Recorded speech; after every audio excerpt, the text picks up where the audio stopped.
नमस्कार दोस्तों, आपका स्वागत है हमारे चैनल विचार वृद्धि पर। दोस्तों कैसे हैं? श्री शिवाय नमस्तुभ्यम। जय श्री महाकाल। आज का यह वीडियो बहुत ही ज्यादा खास होने वाला है, क्योंकि आज के इस वीडियो में हम 3 बहुत ही सुंदर से प्यारी सी उपाय के बारे में हम आपको बताने वाले हैं। मात्र आपको 2 जगह काले तिल डाल देने हैं और आपके पितृ दोष पितृ आशीर्वाद में बदल जाएंगे। ये तीनों उपाय पितरों के निमित्त है। अगर आप चाहते हैं कि आपके पितृ जो है वो तृप्त हो जाए, पितृ जो है प्रसन्न हो जाए, तो आपको यह उपाय करना चाहिए। देखिए, श्राद्ध के दिन चल रहे हैं। इसमें 16 दिन होते हैं ये श्राद्ध पक्ष के, और जब आप 16 दिन में किसी भी एक दिन आप उपाय कर सकते हैं।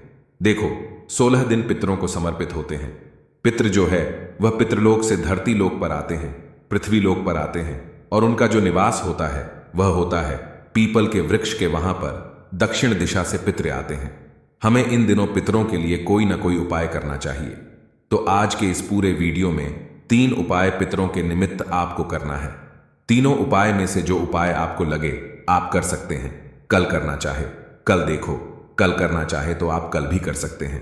किसी भी दिन उपाय कर सकते हैं, जितने भी दिन पितृपक्ष के बच हुए हैं। 14 अक्टूबर को लास्ट है, सर्वपित अमावस्या है, तो 14 अक्टूबर तक आप उपाय कर सकते हैं। देखो, समझना किस प्रकार से करना है। सबसे पहले उपाय बारे में हम बात करेंगे। यह उपाय है 2 बेलपत्र। बहुत ही प्यारा सा उपाय है।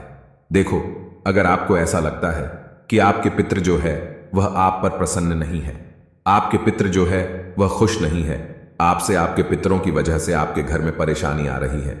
देखो, पितरों की वजह से क्यों? क्योंकि हम पितृ को समय समय पर याद नहीं करते हैं। समय समय पर कैसा, देखो, कभी भी कोई शुभ कार्य आपके घर में हो रहा हो, आपको पितृ को याद करना चाहिए। आपको को धन्यवाद ना करना चाहिए। आपकी वजह से हमारे घर में शुभ कार्य हो रहे हैं, तो आपका साथ हमें जीवन भर चाहिए। ऐसा धन्यवाद से आपको पितरों को याद करना चाहिए, ताकि पितरों को भी लगता है कि हाँ, ये मेरा परिवार है। ये हमें समय समय पर याद करते हैं। तो इसीलिए कहते हैं कि पितृ जो होते हैं, पितृ अगर खुश रहते हैं तो हमारे सारे काम सीधे सीधे हो जाते हैं। देखो, अगर पितृ प्रसन्न नहीं है और आप दुनिया में कहा पर भी चल जाओ, आप कितने भी देवी देवता को कुछ भी अर्पित करो, कुछ भी उपाय करो, लेकिन अगर आपके घर के पितृ जिसे कहते हैं ना कि घर के देवी देवता को प्रसन्न करना चाहिए, उसी प्रकार से आपके पितरों को प्रसन्न करना चाहिए। पितृ अगर प्रसन्न होते हैं तो आपके घर की समस्त परेशानियां दूर हो जाती हैं। तो देखो क्या करना है। मात्रा 2 बेलपत्र लेना है, ठीक है। साथ में लेना है तांबे के पात्र। अब इस उपाय को समझना, बहुत ही प्यारा सा उपाय है। सबसे पहले आपको क्या करना है, एक बेलपत्र। एक बेलपत्र आपको लेना है, कहीं से भी खंडित नहीं होने चाहिए। और बेलपत्र अगर नहीं मिल पाते तो भगवान शिव के मंदिर से आप बेलपत्र लेकर सकते हैं। आगे आपको में 2 बेलपत्र लेना है और एक बेलपत्र जो है, सबसे पहले आपको क्या करना, ये दोनों बेलपत्र को हाथ में रखना, तांब का पात्र हाथ में रखना और पूरे घर में आपको घूम जाना है। ठीक है, घर में घूम गए, फिर उसके बाद क्या, आपको ये दोनों बेलपत्र और तांबे के लौटे का जल आपको ले जाना है पीपल के वृक्ष। सबसे पहले वहां पर आपको पीपल वृक्ष के पर दक्षिण दिशा की तरफ मुख करना है और एक बेलपत्र पीपल के पेड़ की जड़ में आपको अर्पित करना है। जल अर्पित नहीं करना है, बेलपत्र अर्पित करना है। और बेलपत्र अर्पित करोगे तो दांडी का हिस्सा आपकी साइड होना चाहिए और पत्ती का हिस्सा पितरों की साइड होना चाहिए। इस प्रकार से एक बेलपत्र आपको अर्पित कर देना है। आपको बात समझ में, पीपल की जड़ में अर्पित करना है, ठीक है। और उसके बाद आपको क्या करना है, जब आप अर्पित करोगे तो आपको आर्यमा का नाम लेना है, पितरों के जो देवता है उनका नाम लेना है। और उसके बाद एक बेलपत्र और तांबे का पात्र, जो जल है वह आपको ले जाना है। भगवान शिव के मंदिर में, भगवान शिव मंदिर में गए, जो जलाधारी का कोना रहता, जहां से जल नीचे गिरता है, वहां पर होता है हमारे पितरों का स्थान, ठीक है। वहां पर आपको यह बेलपत्र रखना है। दूसरा वाला डंडे का सा आपकी साइड होना चाहिए, पट्टी का हिस्सा जलाधारी की तरफ होना चाहिए। इस प्रकार से आपको रख देना है और एक लोटा जल आपको भगवान शिव के शिवलिंग पर आपको अर्पित कर देना है। ध्यान रखना, जब ये दूसरा पत्ता भी आप रखोगे तब आपको आर्यमा का नाम लेना है और आपके पितृ दोष दूर हो जाए, ऐसे आपको कामना करना है। और एक लोटा जल आपको अर्पित करना है। जैसे जल अर्पित करोगे तो जल जलाधरी के वहां से कोने से आएगा और जिस नीचे गिरेगा उसे पत्ते के ऊपर आपका जो जल है वो गिरना चाहिए। इससे आपके पितृ जो है तृप्त हो जाते हैं और आपका पितृदोष दूर हो जाता है। तो यह हो गया पहला उपाय जो कि पूज्य गुरुदेव की बुक से तर्पण से लिया गया है। अब हम बात करते हैं दूसरे उपाय। जैसा हमने आपको बोला, 2 जगह आपको काले तिल डालने हैं और आपके पितृ आशीर्वाद में बदल जाएंगे। यह उपाय भी बहुत ही ज्यादा खास है। देखो, करना है समझना। इसलिए इसके लिए आपको एक तांबे पात्र के अंदर जल, ठीक है, पूरा जल ले और घर के मटके का ही जल होना चाहिए। पूरे घर में आपको इस जल के पात्र को लेकर घूम जाना है। साथ में आपको लेना है 2 कटोरी में काले तिल। 1 कटोरी में थोड़े से मतलब 1 चुटकी काले तिल ही लेना, ज्यादा नहीं लेना है। 1 चुटकी काले तिल हाथ में लेना और 1 चुटकी काले तिल जल मिला लेना। अब देखो, अब आपको क्या करना है। पूरे घर में घूम करके आपने 2 कटोरी काले तिल ले लिए। ठीक 1 चुटकी लेना है काले तिल। 2 कटोरी में काले तिल ले लिए, साथ में एक तांबे के अंदर जल।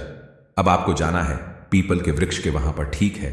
पीपल के वृक्ष की जड़ में दक्षिण दिशा की तरफ मुंह करके ओम पितृदेवता नमः का जाप करते हुए जो कटोरे में 1 चुटकी काले तिल है वह आपको अर्पित कर देना है पीपल के पेड़ की जड़ में, ठीक है। ओम पितृदेवता नमः का जाप करते हुए जो 1 कटोरी में काले तिल और बचे हैं और तांबे के पात्र के अंदर जल भी है, यह आपको ले जाना है भगवान मंदिर में। किस प्रकार से 2 चुटकी काले तिल अर्पित करना है, कैसे करोगे समझना। 1 चुटकी काले तिल आपको क्या करना है, भगवान शिव के शिवलिंग के नीचे तरफ, जैसे जलादरी की तरफ जो पितरों का स्थान होता है। देखो, वीडियो के अंदर बताने का प्रयास करो। इस जगह जिस प्रकार से ऊपर आपने बेलपत्र रखा था ना, उसी प्रकार से 1 चुटकी काले तिल यहां पर पितरों के स्थान पर आपको रखना है। आर्यमान का नाम लेना, पितृदोष दूर हो, ऐसे आपको कामना करना है। ओम पितृदेवता नमः, ऐसे आपको कामना करते हुए आपको 1 चुटकी का तिल वहां पर रख देना है। अब आपके पास 1 चुटकी और काले तिल, ठीक है। कटोरी से 1 कटोरी के अंदर से थोड़े काले तिल यहां पर डालें। 1 तिल जो है वह को भगवान शिव के शिवलिंग पर अर्पित कर देना है। फिर उसके बाद 1 लोटा जल आपको भगवान शिव के शिवलिंग पर श्री शिवाय नमस्तुभ्यं का जाप करते हुए आपको अर्पित कर देना है। आपके घर के ऊपर, आपके घर वालों के ऊपर कोई भी अगर पितृदोष होगा तो वह सब दूर हो जाएगा। पितृदोष से मुक्ति मिलेगी और पितृ आशीर्वाद प्रदान करेंगे। तो देखिए, ये हो गया दूसरा उपाय। अब हम बात करते हैं बहुत ही प्यारे से उपाय के बारे में। यह उपाय भी आपके पितरों को तृप्त करने के लिए, आपके पितृदोष को पितृ आशीर्वाद में बदलने के लिए है। देखो, करना क्या है समझना। देखिए, ये जो आपको है तके वहां पर देखो, समझना आपको क्या करना है। एक खाली कटोरी में थोड़ा सा गंगा जल, मतलब 5 चम्मच के करीब आपको गंगा जल लेना है, ठीक है। गंगा जल ले लिया। अब आपको क्या करना है, तुलसी जी है वहां पर जाना है और इस खाली कटोरी को तुलसी जी के पास में आपको रख देना है, ठीक है। होगा वह दक्षिण दिशा की तरफ। और उसके बाद आप सीधा हाथ लेना, सीधे हाथ में 1 चम्मच आपको यह जो गंगा जल आपको रखना है और काशी विश्वनाथ का नाम लेकर कि यह जो गंगा जल काले तिल खाकर आपको छोड़ दे, अर्पित कर देना है। इसी प्रकार से आपको 5 बार गंगा जल है आपको अर्पित करना है। उसी कटोरी के अंदर रखें, आपने रखी है। अब आपको क्या करना है, पितृदोष दूर हो, ऐसे आपको कामना करना है। आपका मुख होगा दक्षिण दिशा की तरफ, ठीक है। पितृदोष दूर हो, पिता आशीर्वाद में बदल जाए। इस प्रकार से अर्पित करके, इस प्रकार से कामना करते हुए कम से कम 1-2 घंटे, कम से कम 1-2 घंटे हैं वहीं पर आपको है। अब क्या करना है, जैसे आप सुबह, ठीक है, सूर्य अस्त पहले, समझना शाम के समय लगभग 600 बजे के आसपास आपको क्या करना है, इस कटोरी को उठाना है और ये कटोरी का जो गंगा जल है आपको देववृक्ष में, जहां पर पितरों का स्थान माना जाता है, वहां पर आप अर्पित कर सकते हैं। पीपल का पेड़ हो गया। अगर रविवार के दिन अगर आप यह उप कर रहे हैं तो ध्यान रखना पीपल के पेड़ में मत डालना, ठीक है। अगर आप मंगलवार, कल मंगलवार का दिन है, तो अगर कल आप कर रहे हैं तो आप पीपल के वृक्ष में डाल सकते हैं। तो पीपल के वृक्ष में, बेलपत्र के पेड़ में, साथ बरगद के पेड़ में, कल तो बरगद का पेड़ देखिए, कल मंगलवार है, अगर बरगद के पेड़ के वहां पर डाल सकते हैं तो सर्वोत्तम होता है। ये 3 वुप जो होते हैं वहां पर पितरों का वास माना गया है, तो आप तीनों जगह आप ये अर्पित कर सकते हैं। तीनों मतलब तीनों में से एक जगह आपको अर्पित करना है, ठीक है। जो भी आपके घर के आसपास हो वहां पर आपको अर्पित करके ए जाना है। इससे आपके पितृ तृप्त होते हैं, इससे आपके पितृ दोष दूर होते हैं। तो ये उपाय भी आप कल के दिन कर सकते हैं। बहुत ही प्यारा सा उपाय है। देखो, आज के इस पूरे वीडियो में हमने 3 सुंदर से उपाय के बारे में हमने आपको बताया है। तीनों 16 श्राद्ध में जब आपकी इच्छा हो तब आप ये उपाय कर सकते हैं।